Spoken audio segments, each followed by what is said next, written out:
Right now, 67 hours separate civilization from silence. Not metaphorical silence, actual silence.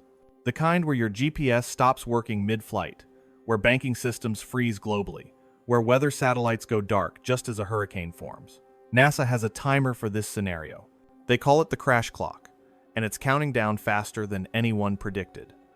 Back in 2018, we had 121 days of safety margin. Today, under the same conditions, we have less than 3 days. Something fundamental has changed in the space above your head, and most people have no idea they're living through the most dangerous window in spaceflight history. Stay until the end to understand why the next collision might trap humanity on Earth for centuries.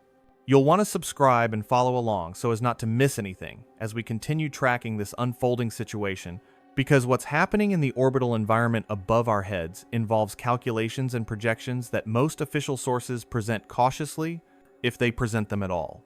Imagine a digital timer counting down in the corner of your screen right now. 67 hours, 59 minutes, 58 seconds, 57, 56. Every tick brings us closer to something we've never witnessed before. The moment when low Earth orbit becomes a cage we cannot escape. This isn't the plot of a disaster movie. This is what researchers are calling the crash clock, and it's measuring something that should keep every person on this planet awake at night. The crash clock doesn't predict the future, like some cosmic fortune teller. Think of it instead as a stress gauge, the kind you'd find on industrial equipment that's being pushed to its absolute limits. It measures how much time would elapse before a catastrophic collision if our satellites simultaneously lost the ability to see where they're going or control where they're headed. Back in 2018, that clock gave us roughly 121 days of buffer time, a cushion, room to breathe. Today, under the same catastrophic conditions, we're looking at approximately 2.8 days, 67 hours. Less time than it takes to binge watch a single season of your favorite show. But what does that actually mean?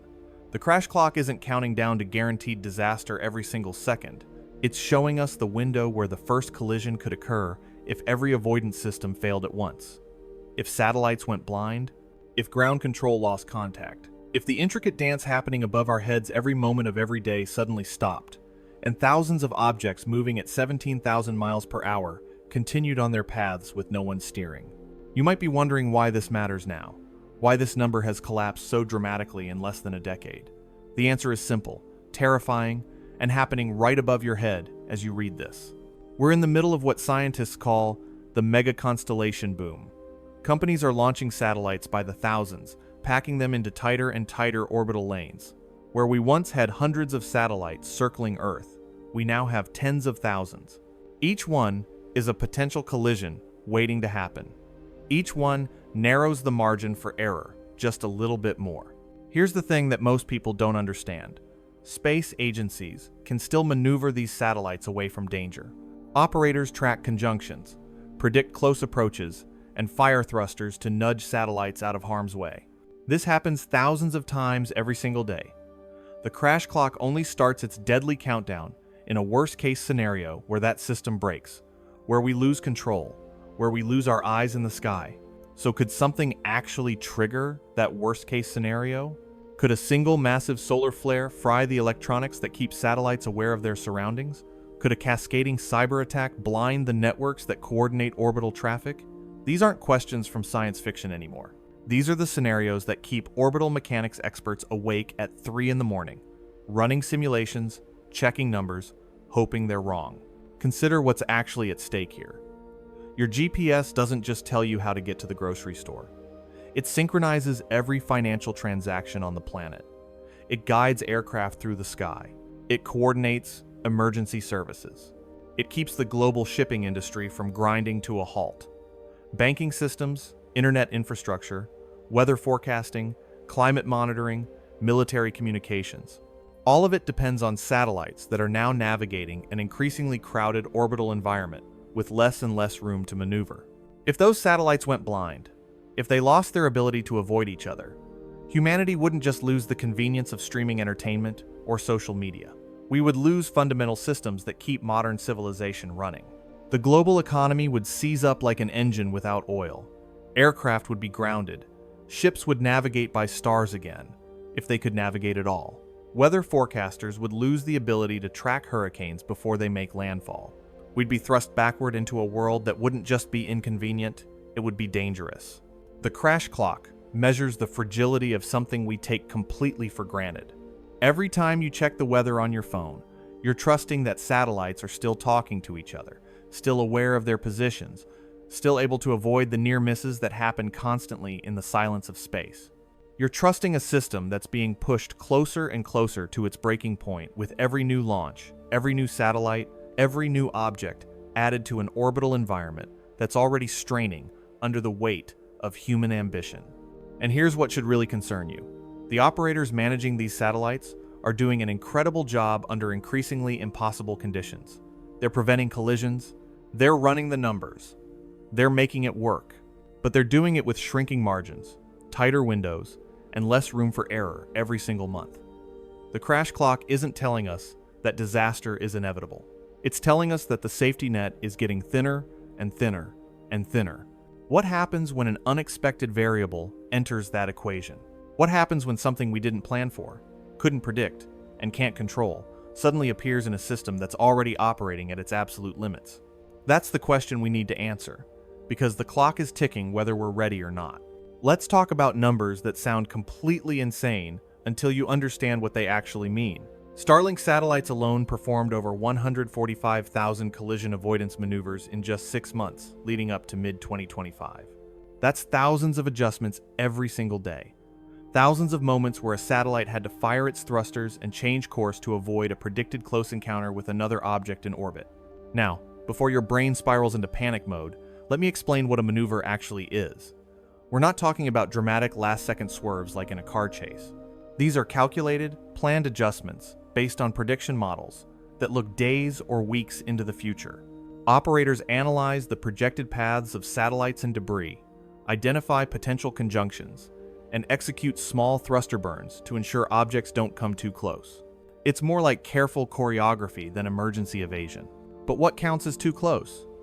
In the satellite industry, a conjunction is flagged when two objects are predicted to come within a few kilometers of each other.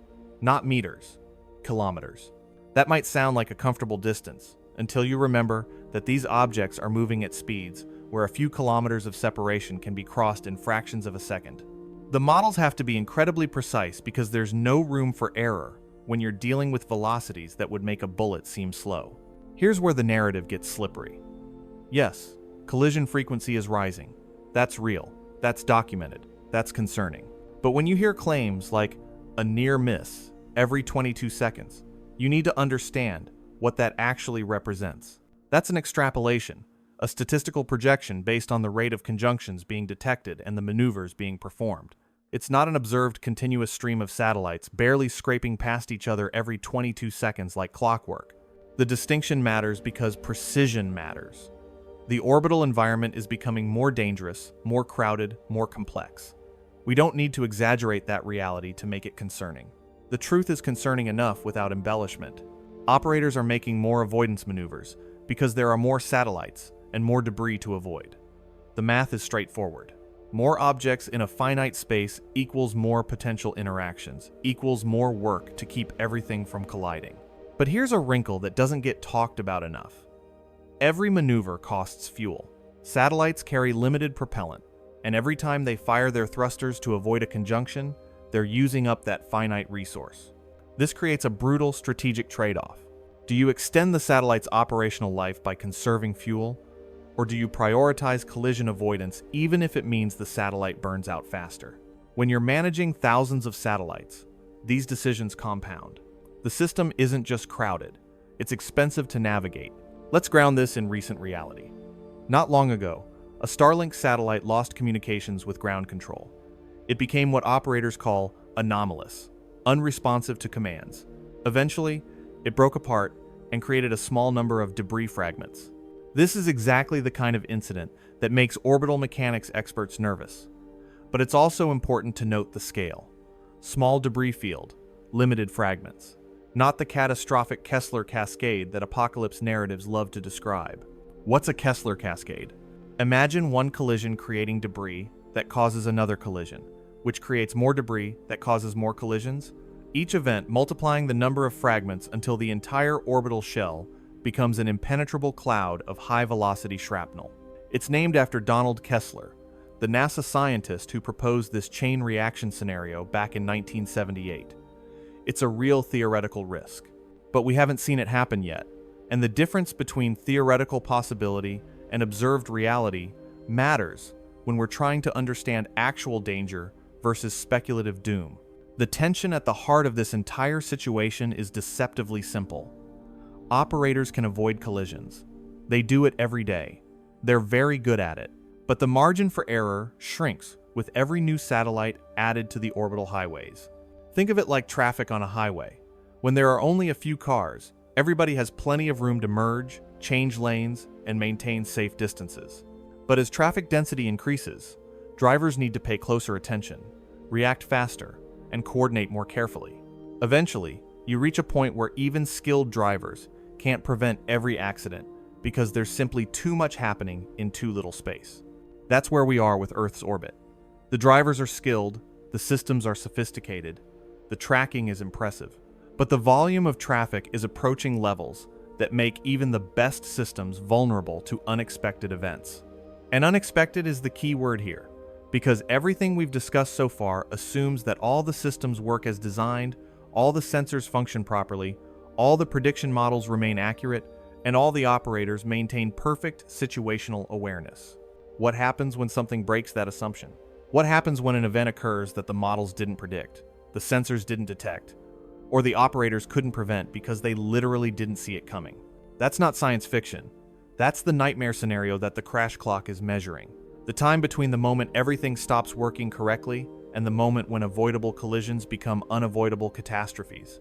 If the precautions we're taking today are just delaying an inevitable breakdown, then the question isn't whether something will go wrong. The question is, what will trigger it, and whether we'll recognize the danger before it's too late. Let's start with something most people never think about. A satellite orbiting Earth isn't drifting lazily through space like a balloon floating in still air. It's screaming through the vacuum at speeds that would cross the length of several football fields in a single second. We're talking thousands of miles per hour. Velocities so extreme that even the tiniest piece of debris carries devastating kinetic energy. When two objects collide at orbital speeds, they don't just dent or break. They shatter into clouds of fragments, each one carrying enough energy to punch through metal like it's tissue paper. A paint chip, the size of a grain of sand, can damage a spacecraft. A bolt or a piece of broken antenna can be lethal. This is the physics that governs everything happening above our heads, and it's completely unforgiving. Now, layer on top of that unforgiving physics the exponential growth in satellite population. A decade ago, we had hundreds of active satellites in low Earth orbit. Today, we're dealing with tens of thousands. That's not linear growth. That's exponential. And when you're dealing with collision risk in a three-dimensional environment, the mathematics don't scale linearly either. They scale exponentially. Think about it this way. If you have 10 objects in a room, there are a limited number of potential interactions between them. If you increase that to 100 objects, the number of potential interactions doesn't increase by 10. It increases by orders of magnitude. Now imagine tens of thousands of objects, all moving at different speeds, different altitudes, different inclinations, all in constant motion, all potentially on collision courses with each other, unless someone or something constantly monitors and adjusts their paths. This is what researchers mean when they talk about the orbital house of cards. It's a delicate balance maintained entirely by active collision avoidance. Remove that active management, and the structure collapses. The crash clock emerged from research attempting to quantify exactly how delicate that balance has become. Scientists wanted to know what would happen if we suddenly lost the ability to maneuver satellites or track their positions. How long before the first collision? How long before that collision creates debris that causes another collision? The models that produce the crash clock make extreme assumptions. They assume total loss of control, no avoidance maneuvers, no ground communication, no autonomous systems functioning properly. Every satellite and piece of debris continuing on its current trajectory, with nothing adjusting, nothing correcting, nothing preventing conjunctions from becoming collisions. That's deliberately worst case because it highlights vulnerability. It shows us what happens if the safety net disappears entirely. But here's where it gets interesting. Those extreme assumptions aren't pulled from thin air. They're based on scenarios that, while unlikely, aren't impossible. Severe solar storms that fry satellite electronics and blind ground-based tracking systems. Cascading software failures that disable autonomous collision avoidance across multiple satellite networks simultaneously. Widespread sensor malfunctions caused by radiation events or equipment degradation. These are low-probability events, but the probability isn't zero. Some experts in orbital sustainability caution against treating these predictions too literally. They point out that multiple redundant systems would have to fail simultaneously for the worst-case scenario to actually unfold. Ground control would adapt. Backup systems would engage. Operators would find workarounds. The system has resilience built in, and that resilience matters. Taking the crash clock as a guaranteed countdown to disaster misses the point. It's a warning about vulnerability, not a prophecy of doom. But vulnerabilities matter, especially when the stakes are this high. Modern satellites rely on a complex web of ground control and autonomous systems to compute collision avoidance maneuvers. Ground stations track objects, predict conjunctions, and send commands to satellites. Onboard computers process that data and execute maneuvers. The entire system depends on constant communication and coordination. What happens if something breaks that link? What if ground stations lose power during a geomagnetic storm? What if satellite transponders fail to receive commands? What if the autonomous systems receive corrupted data and make incorrect decisions? These aren't idle questions. They're scenarios that engineers and orbital mechanics experts game out regularly. They're planning for these contingencies, building in redundancies, developing protocols for degraded operations. But planning for something and being ready for something aren't quite the same thing, especially when we're talking about a system that's never been tested under true worst-case conditions. Here's a thought experiment that's both speculative and compelling. Imagine multiple failures stacking up within that 67-hour window the crash clock represents. A solar storm disrupts communications. A software bug causes autonomous systems to miscalculate conjunctions. A debris-generating collision occurs before operators can fully restore control. Each individual failure might be manageable on its own, but together, they create a cascade that overwhelms the system's ability to respond. Is that certain to happen? No. Is it physically possible? Yes. And that gap between certain and possible is exactly where the crash clock lives. It's measuring the space between safety and catastrophe, showing us how thin that margin has become, and asking whether we're comfortable operating this close to the edge. The orbital environment isn't going to get less crowded. More satellites are launching every month. More companies are planning mega constellations. More nations are developing space programs. The house of cards is getting taller and more complex, and every new card added makes the whole structure just a little more precarious. The sun doesn't care about our satellites. It doesn't know they exist, doesn't adjust its behavior to accommodate our orbital infrastructure, doesn't give us warnings before it unleashes hell. Solar storms are just part of what stars do. Energetic eruptions that send waves of charged particles screaming through the solar system at millions of miles per hour. When those particles hit Earth's magnetic field, they create beautiful auroras. When they hit satellites, they create serious problems. Let's talk about what a severe solar storm can actually do. Coronal mass ejections blast enormous clouds of plasma into space. When these clouds intersect with Earth's orbit, they can induce electrical currents in satellites, damage solar panels, degrade electronic components, and interfere with GPS signals. During extreme events, satellites can lose the ability to determine their precise position or communicate with ground control. That's not speculation. That's documented reality from past solar storms. Now imagine a truly severe solar event, one of the rare but historically observed superstorms that occur maybe once or twice per century. Ground-based tracking systems that rely on radar and optical sensors can be disrupted by ionospheric disturbances. Satellite sensors that depend on GPS or star trackers can lose accuracy. Communication links between ground control and orbital assets can degrade or fail entirely. For hours or even days, our ability to predict conjunctions and command avoidance maneuvers could be severely compromised. If that happened during a period when the orbital environment was already stressed, when satellites were already navigating tight conjunctions and narrow windows, the loss of situational awareness could be catastrophic. Not because solar storms directly cause collisions, but because they could blind the systems we depend on to prevent them. It's like being stuck in dense traffic during a sudden fog. The cars don't change, the roads don't change, but your ability to see and react changes dramatically, and that's when accidents happen. Then there's the question of automation. Modern satellites increasingly rely on autonomous collision avoidance algorithms. These systems use onboard sensors and computational models to detect conjunctions and execute avoidance maneuvers without waiting for ground commands. It's faster, more efficient, and necessary given the sheer volume of satellites now in orbit.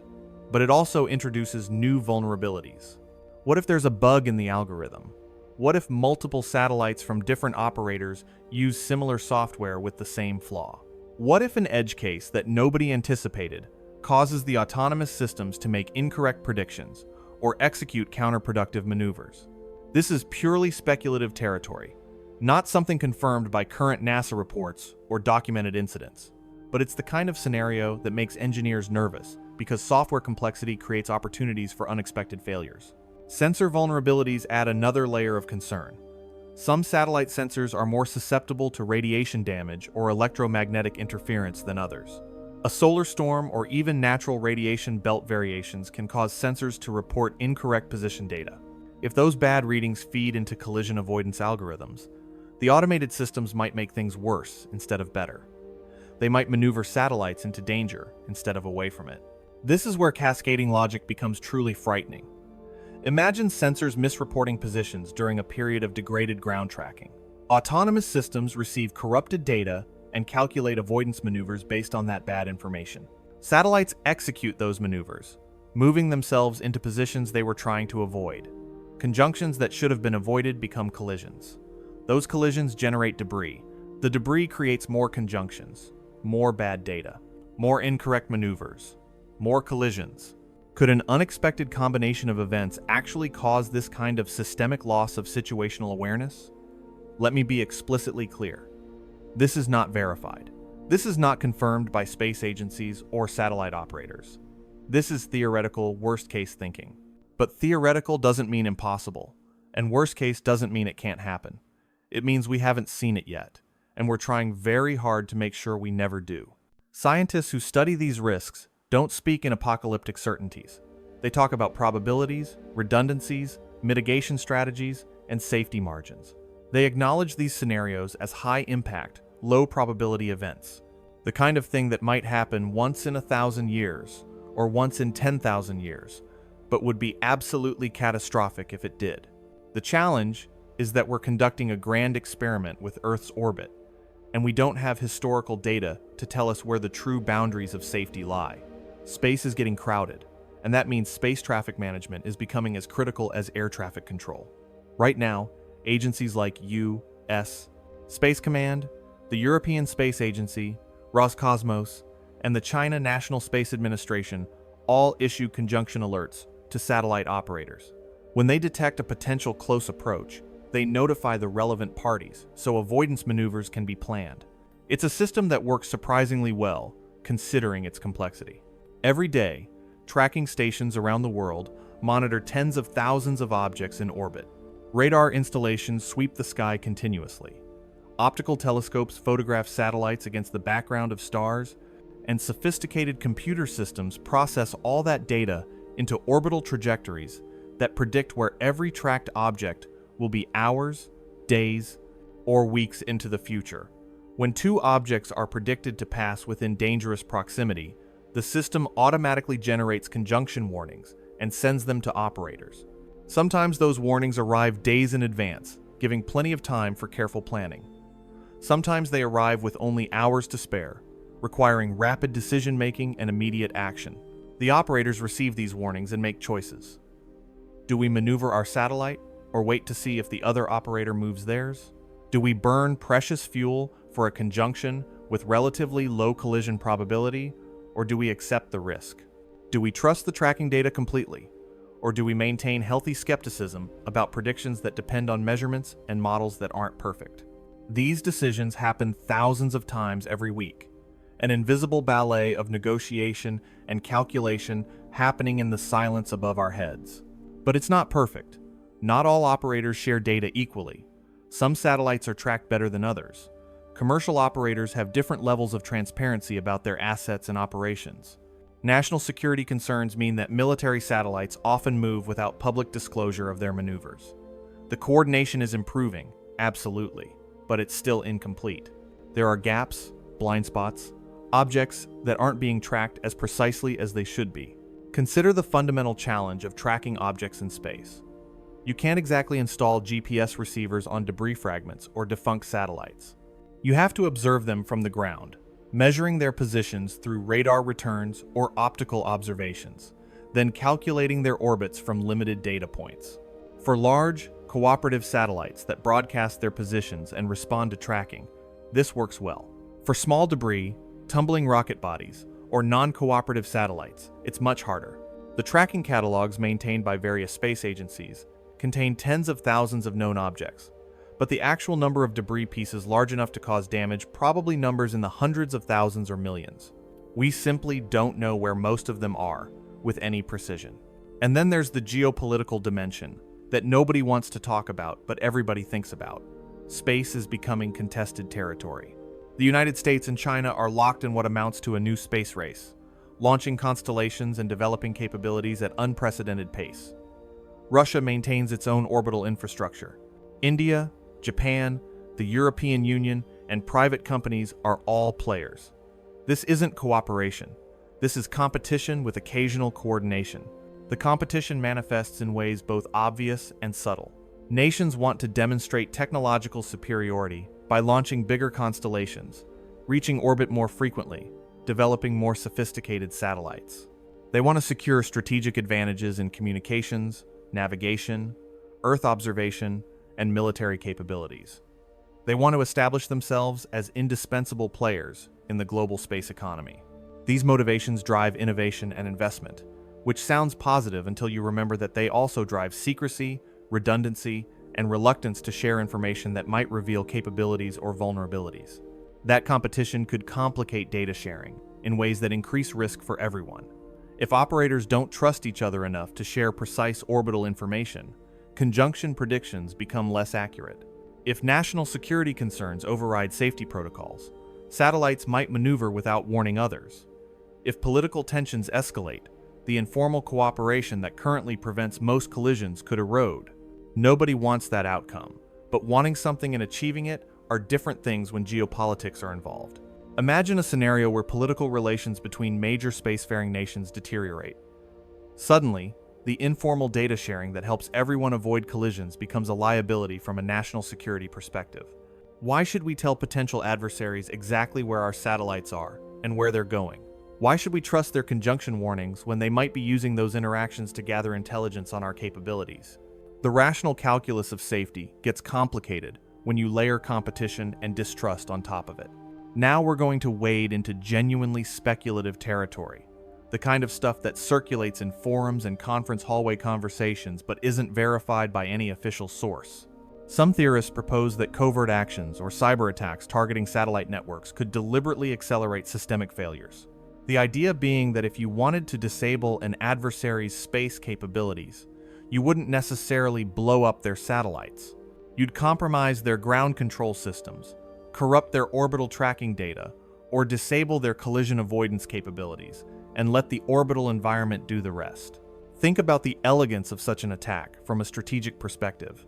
Blowing up satellites creates obvious debris, clear attribution, and immediate international condemnation. But corrupting tracking data or disabling collision avoidance systems? That could look like technical failures, operator errors, or just bad luck. The resulting collisions would generate debris that affects everyone's satellites, not just the intended target's assets. It's a form of asymmetric warfare that weaponizes the orbital environment itself. Is there any evidence this has happened or is being planned? No. Is it technically possible? Probably. Satellite ground stations are network-connected facilities that could theoretically be targeted by sophisticated cyber attacks. Orbital tracking systems rely on software that could potentially be compromised. But let's be very clear. This is speculation about theoretical vulnerabilities, not documented threats or confirmed incidents. The absence of evidence doesn't mean these scenarios are impossible. but it does mean we should treat them as thought experiments rather than imminent dangers. What we do know is that regulatory frameworks are struggling to keep pace with orbital development. International treaties governing space date back to the 1960s and 70s. They were designed for an era when only governments had space programs and launches were relatively rare. Today's environment of mega constellations, commercial operators, and thousands of annual launches doesn't fit those old frameworks. Creating new treaties requires international agreement, and international agreement requires nations to prioritize collective safety over individual competitive advantage. That's hard, really hard. Nations want to develop their space capabilities, secure their strategic interests, and maintain their technological edge. Those incentives don't naturally align with creating restrictions on how many satellites you can launch or where you can put them. So regulation lags, voluntary guidelines emerge, industry groups form standards, and everyone hopes that informal cooperation holds up under pressure. The Outer Space Treaty of 1967 established basic principles like prohibiting weapons of mass destruction in orbit and making nations responsible for their space objects. The Liability Convention of 1972 addresses who pays when satellites collide or debris causes damage. These treaties remain in force, but they don't address the practical questions of modern orbital traffic management. How many satellites is too many? Who gets priority in crowded orbital shells? What happens when conjunction warnings conflict between different tracking systems? How do you enforce debris mitigation guidelines when violations are hard to detect and attribution is uncertain? Some organizations are trying to fill these gaps. The Interagency Space Debris Coordination Committee brings together space agencies to develop voluntary guidelines. The United Nations Committee on the Peaceful Uses of Outer Space works on international frameworks for space sustainability. Industry groups like the Space Safety Coalition publish best practices for satellite operations. But voluntary guidelines only work when everyone volunteers to follow them, and best practices only prevent worst outcomes when they're universally adopted. Meanwhile, the system does have redundancies built in. GPS isn't a single constellation. There's GPS from the United States, GLONASS from Russia, Galileo from Europe, Beidou from China. If one system fails, others provide backup. Ground stations are distributed globally. Satellite operators maintain multiple ways to communicate with their assets. The orbital environment isn't a single point of failure. It's a complex network with multiple layers of resilience. These redundancies matter enormously. When solar storms disrupt GPS, users can switch to other navigation constellations. When ground stations lose contact with satellites, other stations in different parts of the world can maintain the link. When tracking systems disagree about conjunction predictions, operators can compare multiple sources and make informed decisions. The distributed nature of modern space infrastructure provides genuine protection against single-point failures. But resilience has limits. Redundant systems work until they don't. Backup capabilities function until they're overwhelmed. The question isn't whether safety measures exist. They do. The question is whether those measures are sufficient given the exponential growth in orbital traffic and the inherent fragility of coordination in a geopolitically competitive environment. Resilience degrades gradually until it collapses suddenly. Traffic keeps increasing. Conjunctions keep multiplying. Operators keep making the right decisions, avoiding collisions, maintaining safety. Everything works fine, until one day it doesn't. And by then the margins are so thin that recovery becomes impossible. That's the nightmare scenario that keeps orbital sustainability experts awake at night, not because they think it's inevitable, but because they can see how it could happen, and they're not sure the current systems are robust enough to prevent it. So what about the risks down here on Earth? Can orbital debris actually affect people on the ground, aircraft in the sky, the everyday lives of billions who never think about what's happening hundreds of miles overhead? That's not speculation. That's next. Gravity is patient and relentless. What goes up must come down, even if it takes years or decades to make the journey. Every satellite, every rocket stage, every piece of debris in low Earth orbit will eventually succumb to atmospheric drag and begin its final descent. Most of that material burns up during re-entry, disintegrating in the friction-heated hell of hitting the atmosphere at hypersonic speeds. But not all of it. Some pieces survive the fire and fall. The physics of re-entry are brutal and beautiful in equal measure. Objects slam into the upper atmosphere at velocities exceeding 17,000 miles per hour, creating temperatures that would vaporize most materials instantly. The air itself becomes plasma, glowing white-hot around anything brave or unfortunate enough to be falling from orbit. Metal melts, composites ablate. Structural components that survived years in the vacuum of space disintegrate in seconds. But survival isn't about strength alone. It's about geometry, mass distribution, thermal properties, and sheer luck. Some objects tumble in ways that distribute heat more evenly. Some have enough mass that their cores remain solid even as their exteriors burn away. Some just happen to enter at angles that give them a fighting chance of reaching the ground intact. Recent reporting shows that the risk of space junk striking aircraft is increasing, not dramatically but measurably.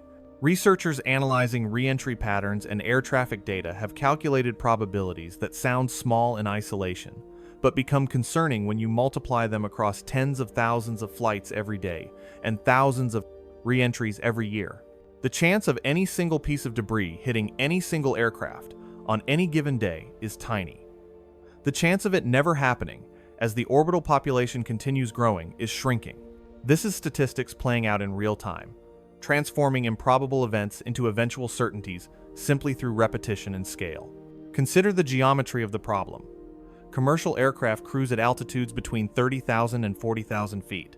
Re-entering debris passes through those altitudes during its descent, spending precious seconds crossing the exact same airspace where hundreds of aircraft might be flying at any given moment. Most of the time, the debris falls through empty sky. Most of the time, aircraft are nowhere near the falling objects. Most of the time, nothing happens. But most of the time isn't all of the time. And as both air traffic and orbital traffic continue their relentless growth, the probability of intersection creeps upward. Let's talk about recent cases that made headlines for exactly the wrong reasons. China's Long March 5B rocket stages made several uncontrolled re-entries between 2020 and 2022, each one creating a brief international incident as debris fell over populated areas. Nobody was hurt, but the randomness of where multi-ton pieces of rocket body would land created genuine concern. When something that massive falls from orbit without controlled deorbit, it becomes a lottery nobody wants to win. Tracking stations around the world watched these rocket stages tumble through their final orbits, calculating and recalculating potential impact zones that shifted by thousands of miles as atmospheric conditions changed and the tumbling rate varied. The international space community expressed frustration, sometimes diplomatically and sometimes bluntly, about these uncontrolled descents.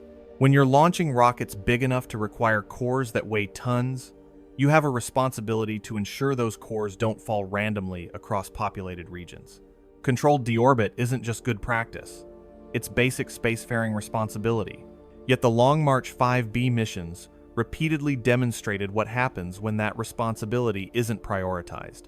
Debris fields scattered across multiple countries, fragments found in villages and farmland, people looking up at the sky and wondering if the next bright streak would land on their homes. SpaceX has had incidents too.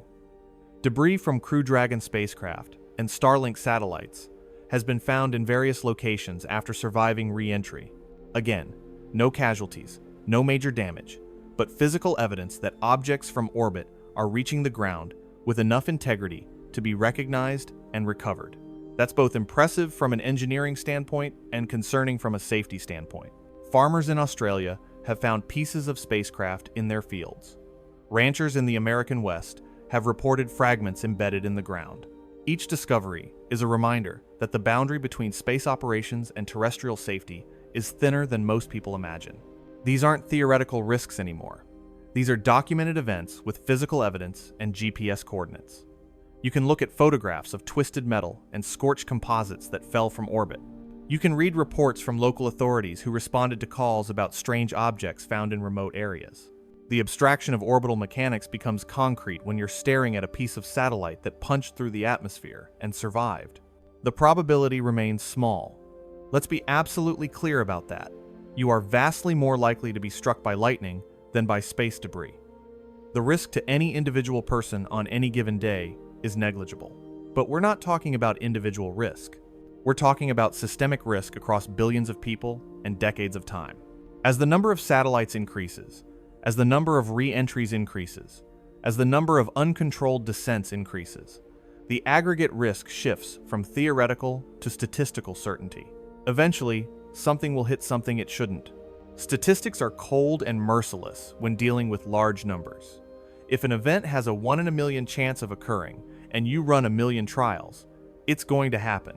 If an event has a 1 in 10 million chance, and you run 10 million trials, it's going to happen. We're launching thousands of satellites every year now. Each one will eventually re-enter. Some will be controlled, guided to safe ocean splashdown zones. Others will tumble back uncontrolled, their final moments governed by physics and chaos rather than human planning. Run those numbers forward across decades, and the probability of serious incidents approaches certainty. Why does this matter to people who will never launch a satellite or work in aerospace? Because operational satellites and space junk aren't just orbital concerns. They're infrastructure that affects everyone. When debris threatens aircraft, it threatens the global aviation system. When uncontrolled re-entries create uncertainty about where tons of material will land, it threatens national safety and international relations. When the orbital environment becomes unstable, the consequences cascade down to Earth's surface in ways both direct and indirect. Your smartphone relies on GPS satellites. Your weather forecast comes from orbital platforms. Your international banking transactions are time-stamped by satellite-based atomic clocks. The invisible infrastructure floating above your head enables modern life in ways most people never consider until it stops working. And when that infrastructure starts falling back to Earth in uncontrolled ways, the risks aren't just orbital, they're everywhere. The European Space Agency and other organizations are developing better re-entry prediction tools. They're creating more sophisticated models of how objects tumble through the atmosphere, how they break apart, where surviving fragments are likely to land. Cross-agency debris tracking is improving, sharing data more effectively, coordinating notifications when re-entries are imminent. These are positive developments, genuine efforts to manage growing risks with better science and better cooperation. The models are getting more accurate, the predictions more precise, the coordination more effective. But prediction isn't prevention. You can model a re-entry with increasing accuracy, narrow down the landing zone from half the planet to a specific ocean or unpopulated region, but you can't guarantee where every piece will fall. Atmospheric conditions change hour by hour. Solar activity affects atmospheric density at high altitudes, changing drag coefficients in ways that shift re-entry trajectories. Objects tumble unpredictably, presenting different cross-sections to the airflow, altering their ballistic properties in real time. Breakup events create fragments with different ballistic coefficients, scattering debris across wider footprints than single-body re-entries.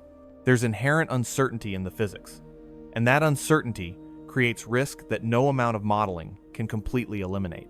Here's the speculative angle nobody wants to contemplate. What if a piece too large to fully disintegrate slips through the predictions and causes serious damage? What if aircraft need to be rerouted mid-flight because a re-entry corridor intersects with major flight paths? What if debris falls on a populated area, not with casualties this time, but with enough property damage and public alarm to force immediate regulatory action? These scenarios sit in the uncomfortable space between unlikely and impossible, close enough to reality that they deserve serious consideration. How would global aviation protocols adapt? Would we create no-fly zones during predicted re-entry windows, grounding aircraft or forcing reroutes that cost airlines millions in fuel and delays? Would satellite operators face mandatory controlled deorbit requirements before their spacecraft reach end of life, adding costs but ensuring safety?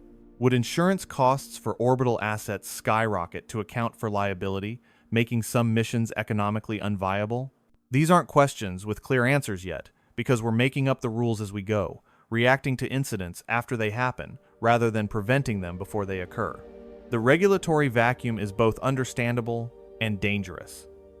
Space law was written when orbital assets numbered in the hundreds and were exclusively governmental. Today's environment of tens of thousands of satellites, operated by dozens of nations and private companies, doesn't fit those old frameworks.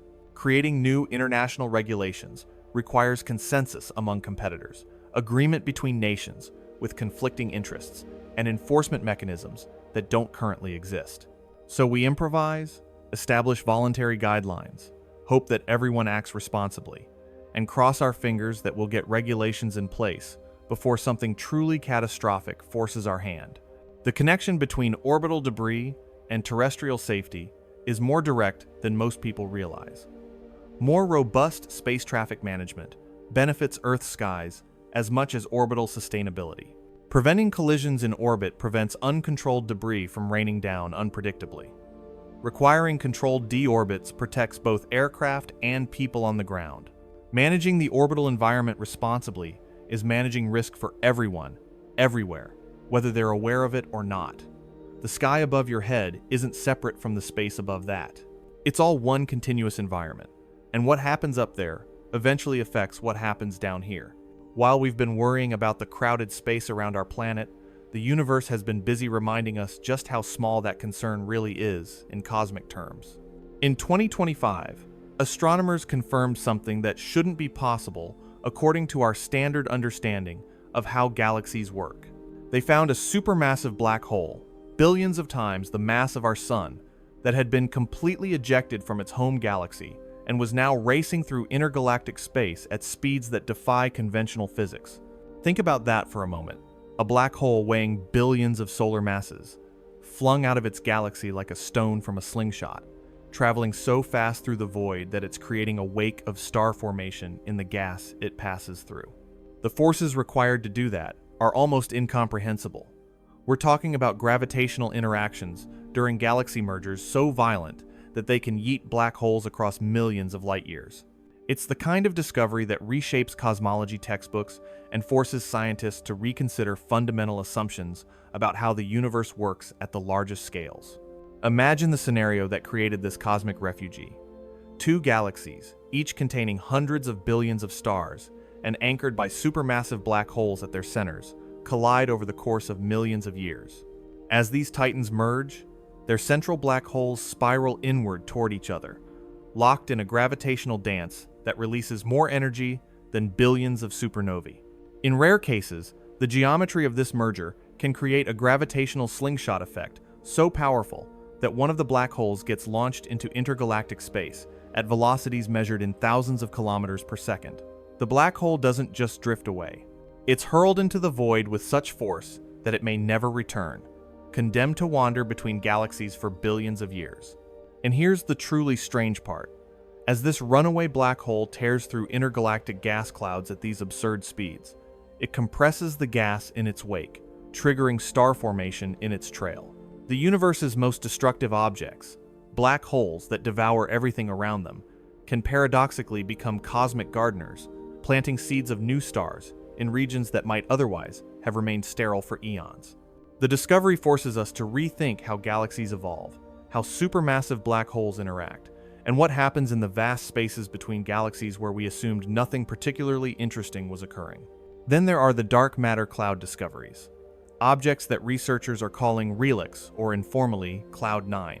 The Hubble Space Telescope and other deep space instruments have been detecting mysterious cosmic structures that don't fit existing categories.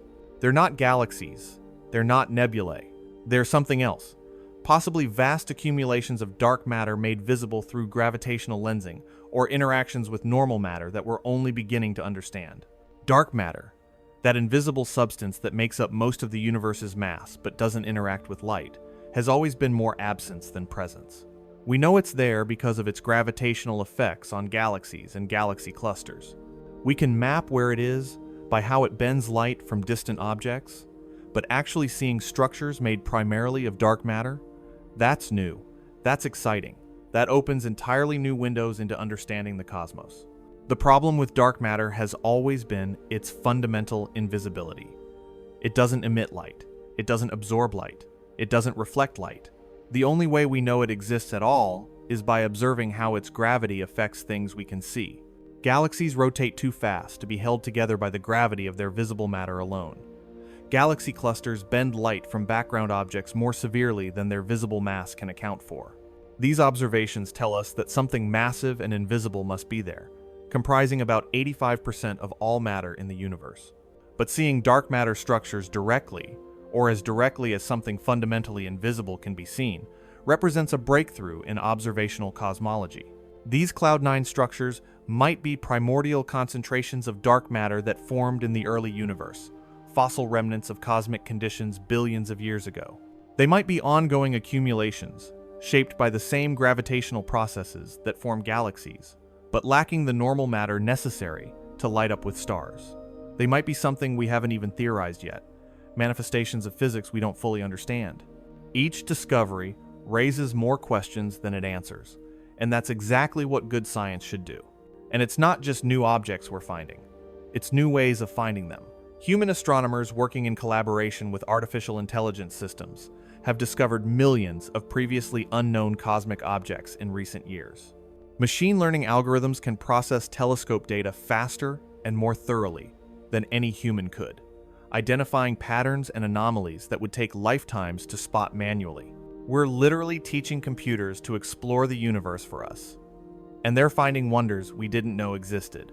The scale of modern astronomical surveys is staggering. Telescopes capture terabytes of data every night, images containing billions of pixels, each potentially hiding undiscovered galaxies, stars, asteroids, or cosmic phenomena. A human astronomer could spend an entire career analyzing a fraction of what a single telescope produces in a week. But artificial intelligence doesn't get tired, doesn't get bored, doesn't miss subtle patterns because it's the end of a long shift. Machine learning systems can examine every pixel, compare every data point, identify anomalies and correlations with inhuman precision and speed. This collaboration between human insight and artificial intelligence represents the future of astronomy and perhaps all science. Humans provide the theoretical frameworks, the questions worth asking, the ability to recognize truly novel discoveries that don't fit existing categories. AI provides the computational muscle, the tireless attention to detail, the capacity to search through datasets so vast that human analysis alone would be futile. Together, they're mapping the universe with unprecedented completeness, finding objects and phenomena that would have remained hidden forever using traditional methods. What does any of this have to do with the crash clock and orbital debris and satellites colliding above our heads? Everything and nothing. Everything, because it reminds us that Earth's orbit is a tiny bubble of human activity in a cosmos that's vast beyond human comprehension. Nothing, because the practical dangers we face in low Earth orbit are immediate and human scale, and entirely disconnected from supermassive black holes racing through intergalactic voids. But maybe that perspective matters. Maybe remembering that we live in a universe filled with runaway black holes and mysterious dark matter clouds and millions of undiscovered cosmic objects helps us think more clearly about the orbital environment we're creating around our own planet. We're not facing cosmic-scale dangers. We're facing human-scale problems created by human choices and solvable through human action. The universe operates on timescales that make human concerns seem laughably brief. Galaxies collide over hundreds of millions of years. Stars live for billions of years before dying. Supermassive black holes wander through intergalactic space for durations longer than our universe has currently existed. Against that backdrop, the 67-hour crash clock seems almost trivial. What's a few hours in a cosmos, measured in billions of years? But that's exactly the wrong way to think about it. The universe's vast timescales and enormous distances don't diminish the importance of human problems. They highlight how precious and fragile our little bubble of activity really is. We exist in a narrow band of space and time where conditions permit complex life, technological civilization, and the capacity to reach beyond our home planet.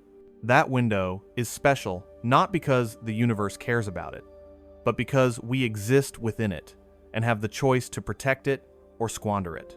The universe doesn't care if we trap ourselves on a prison planet surrounded by clouds of debris moving too fast to safely pass through.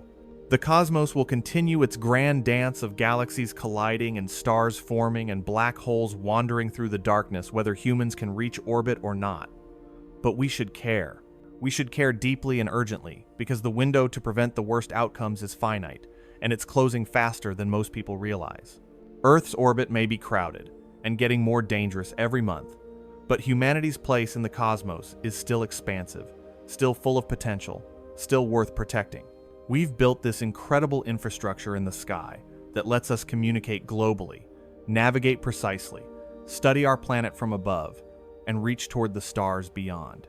That infrastructure is fragile in ways most people never consider, vulnerable to cascade failures and worst-case scenarios that sound like science fiction until you look at the numbers. The crash clock isn't measuring time until guaranteed disaster. It's measuring the shrinking margin between safety and catastrophe, the narrowing window where human systems can still control what happens in the orbital environment we've created. 67 hours under worst-case conditions, 2.8 days, less time than a long weekend. We have choices to make about how many satellites we launch, where we put them, how we manage them, how we coordinate between competing operators and nations. We have decisions to make about regulation and cooperation, and whether we treat orbital space as a commons worth preserving or a frontier to be exploited without restraint. Those choices will determine whether the crash clock continues counting down or whether we step back from the edge and build something sustainable. The discoveries happening in deep space, the runaway black holes and dark matter clouds and AI-assisted astronomical surveys, remind us that exploration and understanding are possible when we make wise choices about managing our technological capabilities. The same species that can discover supermassive black holes wandering between galaxies can surely figure out how to coordinate satellite traffic in low Earth orbit. The same ingenuity that teaches machines to find millions of new cosmic objects can develop systems to prevent collisions between our own creations. The universe is vast and full of wonders we're only beginning to understand. Let's not trap ourselves in orbit around one small planet when there's so much more to explore. Let's not let human-scale problems with human-scale solutions prevent us from reaching toward cosmic-scale discoveries. The crash clock is ticking, but unlike the inexorable expansion of the universe or the slow death of stars, this is a countdown we can stop. We just have to choose to do it.